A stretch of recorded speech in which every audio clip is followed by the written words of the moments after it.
Hello students, today we are starting anti convulsants that means anti epileptic drugs. और हम देखेंगे convulsion क्या होता है, एपिलेप्सी क्या होती है, देन ये क्यों होती है, इसके सिम्टम्स क्या होते हैं, इसके टाइप्स कौन से हैं, देन उसका सिंथेसिस देखेंगे, इसका क्लासिफिकेशन देखेंगे। तो चलिए गाइस हम स्टार्ट करते हैं। तो मैं आपको पहले दिखा देती हूँ, हमारे ब्रेन में ये जो होता है, ये होता है इपिलेप्टोजेनिक सेंटर। यहाँ पे जब न्यूरल फायरिंग होती है बहुत ज़्यादा तो हमको देखने को मिलता है सिम्टम्स ऑफ एपिलेप्सी। ठीक है। Then a disorder in which nerve cell activity in the brain is get disturb. तो वो मैंने अभी सेंटर दिखाया आपको, वहाँ पे बहुत ज़्यादा न्यूरॉन्स की फायरिंग होती है, बहुत ज़्यादा न्यूरॉन्स की फायरिंग होती है। इसलिए क्या हमको देखने को मिलता है, जैसे कि जो पर्सन है वो फॉल डाउन हो जाता है, या उसके इनवॉलेंट्री मसल का कॉन्ट्रैक्शन होता है। जो कभी कभी हमारे आँख ऐसे फड़फड़ करती है, उसको भी एपिलेप्सी बोलते हैं, पर वो इतना मेजर केस नहीं है। ठीक है, जर्किंग मूवमेंट्स आते हैं या ड्रूपिंग ऑफ लिप्स होती है। ठीक है, पर्सन कॉन्शियस नहीं रहता उस टाइम पे। ठीक है, देन इपिलेप्सी में occur as a result of genetic disorder, ये जेनेटिक की वजह से भी हो सकता है। देन ब्रेन इंजरी हो, इसके वजह से होगा, या ट्रॉमा या स्ट्रोक हुआ हो। ठीक है, then during a seizure a person experience abnormal behaviour, involuntary movement of limbs and sensation, sometimes including loss of consciousness. There are few symptoms between seizure. तो क्या होता है, पर्सन का जो कॉन्शियसनेस है वो पूरा का पूरा लॉस हो जाता है, पर्सन को कुछ भी समझ में नहीं आता उसके साथ क्या हो रहा है, वो शिवर करने लगता है, जर्किंग मूवमेंट्स होते हैं उसके बॉडी में। ओके, तो ये सब होता है किसके वजह से, एपिलेप्टोजेनिक जो सेंटर होता है ब्रेन में, वहाँ पे एबनॉर्मल इलेक्ट्रिकल सिग्नल्स पास हो रहे हैं बहुत ज़्यादा। ठीक है, और जब हमारे ये सब हो रहा है तो हमारा जो, तो बताओ ये क्या होता है। तो ये जो न्यूरो है ना, वो बहुत ज़्यादा डिक्रीज हो जाता है। क्या होता है, डिक्रीज हो जाता है, कौन, गाबा डिक्रीज हो जाता है ब्रेन में। इसकी वजह से बहुत ज़्यादा न्यूरोनल फायरिंग हमको देखने को मिलती है ब्रेन में। कहाँ पे, इपिलेप्टोजेनिक सेंटर।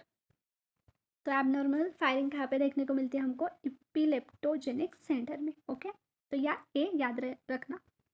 तो ये हमने देखा, ये जो सीजर हॉटस्पॉट दिख रहा है उसको ही हम बोलते हैं इपिलेप्टोजेनिक सेंटर। ओके, यहाँ पे होती है बहुत ज़्यादा न्यूरोनल फायरिंग, और हमारा जो गाबा होता है वो क्या होता है, डिक्रीज हो जाता है।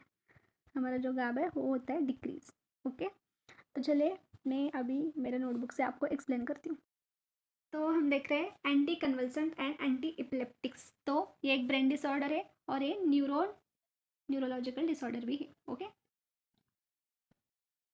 तो यहाँ पे क्या होती है, एबनॉर्मल न्यूरोनल फायरिंग होती है इसको, और जो फिट्स होती है वो भी हमको इसमें देखने को मिलती है। ऐसे देखने को मिलता है ना, किसी किसी को फिट आता है, वो ऐसे फॉल डाउन हो जाता है, उसके टीथ ऐसे बहुत ज़्यादा वो पकड़ के रखता है, ऐसा कुछ होता है उसमें। तो एक्साइटेशन जो है ब्रेन की बहुत ज़्यादा इंक्रीज हो जाती है, हमारा जो गाबा है ये डिक्रीज हो जाता है। मैंने आपको कौन सा सेंटर बताया था, इपिलेप्टोजेनिक सेंटर। तो इपिलेप्टोजेनिक सेंटर जो होता है वो ब्रेन में होता है, वहाँ पे जो होती है न्यूरोनल फायरिंग होती है, बहुत ज़्यादा इलेक्ट्रिकल सिग्नल बहुत ज़्यादा प्रोड्यूस होते हैं। देन इसमें सीजर्स आते हैं। देन कन्वर्जन में क्या होता है, इनवॉलेंटरी मसल का कॉन्ट्रैक्शन होता है, फिट्स आती है, न्यूरोनल फायरिंग होती है, जर्की मूवमेंट्स देखने को मिलते हैं, और हमारा कॉन्शियसनेस लॉस हो जाता है। ठीक है, then occurs due to medical overdose की वजह से भी हो सकता है, देन अल्कोहल की वजह से भी होता है, ट्रॉमा, ब्रेन इंजरी या स्ट्रोक की वजह से भी होता है। देन इसका डायग्नोसिस हम कैसे करते हैं, इसका डायग्नोसिस हम करते हैं ईसीजी से। ठीक है, क्या बोलते हैं उसको, इलेक्ट्रोइंसेफेलोग्राम। तो अब हम देखते हैं कि सीजर्स के दो टाइप होते हैं। तो उसमें होता है जनरलाइज्ड एंड फोकल सीजर्स। तो जनरलाइज्ड को हम एब्सेंस एंड टोनिक क्लोनिक में डिवाइड करते हैं, और जो हमारा फोकल और पार्शियल सीजर होता है वो सिंपल, कॉम्प्लेक्स एंड सेकेंडरी में हम डिवाइड करते हैं। ठीक है, तो जनरलाइज सीजर्स में पर्सन अनकॉन्शियस रहता है, पर फोकल और पार्शियल सीजर में वो कॉन्शियस होता है एंड फुल्ली अवेयर होता है। जैसे कि हमारी आँख फटफट करती है, तो ये क्या आएगा, ये भी एक इपिलिप्सी है जब न्यूरोनल फायरिंग होती है, पर ये बहुत माइनर है, तो ये आती है फोकल में। जब हम फुल्ली अवेयर रहते हैं, हम कॉन्शियस भी रहते हैं। पर जो अनकॉन्शियस वाले फीवर से, जैसे कि फीड्स आना, जर्किंग मूवमेंट्स होना, तो ये क्या हुए, हमारे अनकॉन्शियस टाइप के सीजर्स। तो हम देखते हैं अभी क्लासिफिकेशन ऑफ एंटी कन्वर्सेंट्स। ठीक है, ये है क्लासिफिकेशन। तो देखें, तो इसमें बारबिचुरेट्स भी है, देन हेडेंटॉइंस, ऑक्साजोलिडिन डायोन्स है, सक्सिनियामाइड्स है, देन मिसैलेनियस जो है, देन बेंजोडाइजेपिन है, और यूरिया एंड मोनोअसाइलड्रेस है। ठीक है, तो अब हम देखेंगे सिंथेसिस जो हमको सिलेबस में दे रखा है। तो ये है सिंथेसिस ऑफ फिनेटोन, ये हमको सिलेबस में दे रखा है। तो ये हम लेंगे बेंजिल, उसमें डालेंगे यूरिया, तो ये बन जाएगा फिनेटोन। तो ये 2 बेंजिन रहेंगे यहाँ पे, और यहाँ पे ऐड हुआ है यूरिया, ठीक है, ये वाला यूरिया ये ऐड हुआ है, ठीक है। तो इसका कोई मैकेनिज्म नहीं है, तो आपको थोड़ा याद ही रखना पड़ेगा ये स्ट्रक्चर्स, ठीक है। तो फिनेटोन जो है वो हेड एंड टोन की कैटेगरी में आता है।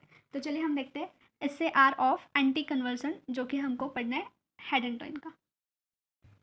तो ये है SAR of anti conversion head and tone का। तो चलिए हम समझते हैं। तो इसमें नंबरिंग ऐसे होती है, यहाँ पे 1 2 3 4, देन ये जो होता है हमारा 5th वाला, ठीक है। ये जो फर्स्ट पोजिशन है, यहाँ पे हमने लगाया ये वाला ग्रुप, मतलब यूरिया वगैरह ऐसे हमने लगाया। तो ये क्या करेगा, एक्टिविटी इंक्रीज करेगा। कहाँ पे, फर्स्ट पोजीशन पे, ठीक है। यहाँ पे हमने जब नाइट्रोजन वाला डबल बॉन्ड O वाला ग्रुप लगाया, तो ये क्या करेगा, एक्टिविटी इंक्रीज करेगा, ठीक है। देन सेकंड पोजीशन जो है, सेकंड पोजीशन पे जो ऑक्सीजन है वो इम्पोर्टेंट है एक्टिविटी के लिए, ठीक है। सेकंड पोजीशन पे ये जो O है, हमारा ऑक्सीजन वाला ग्रुप है, वो इसेंशियल फॉर एक्टिविटी है। देन हमारा जो है N, हमारा जो अमोनिया ग्रुप है, जो कि है थर्ड पोजीशन पे, ये भी इसेंशियल फॉर एक्टिविटी है। तो सेकंड पोजीशन पे ऑक्सीजन इसेंशियल है, देन थर्ड पोजीशन पे नाइट्रोजन इसेंशियल है।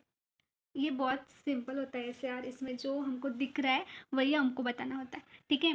Then if you put NH on first position, मतलब यहाँ पे हमने NH लगा दिया, तो इसकी लिपोफिलिसिटी क्या है, इंक्रीज हो जाएगी जब हम NH जो है फर्स्ट पोजीशन पे लगाएंगे, फर्स्ट पोजीशन पे, ठीक है।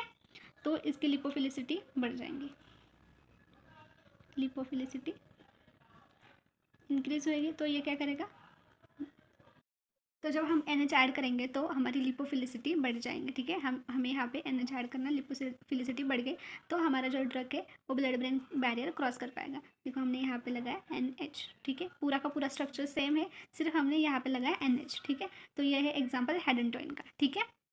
और जब हम इस फर्स्ट पोजिशन पर लगाएंगे CH2, क्या लगाएंगे हम, CH2, तब क्या होगा, CH2 लगाने के बाद भी हमारी एक्टिविटी इंक्रीज होने वाली है। तो स्ट्रक्चर कैसा होगा, C then N double bond O double bond O, और यहाँ पे हमारा R1 एंड यहाँ पे हमारा R2। हमारा R1 जो रहेगा वो अल्काइल भी रह सकता है और अराइल भी रह सकता है, ठीक है। और अल्काइल भी रह सकता है, अराइल भी रह सकता है। पर जब होगा अल्काइल जब होगा ना, तो वो स्ट्रक्चर होगा सक्सीनामाइड, ओके। तो ये हो गई हमारी SAR of anti convulsants. This is neuronal firing.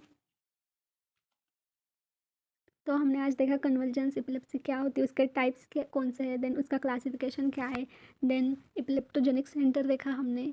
तो ऐसे वीडियोस के लिए लाइक करो, सब्सक्राइब करो और मेरे चैनल को शेयर करो। और आपको नोट्स के रिक्वायरमेंट है तो मेरे व्हाट्सएप ग्रुप से जुड़ जाइए, और देन मैं आपको नोट्स प्रोवाइड कर दूँगी।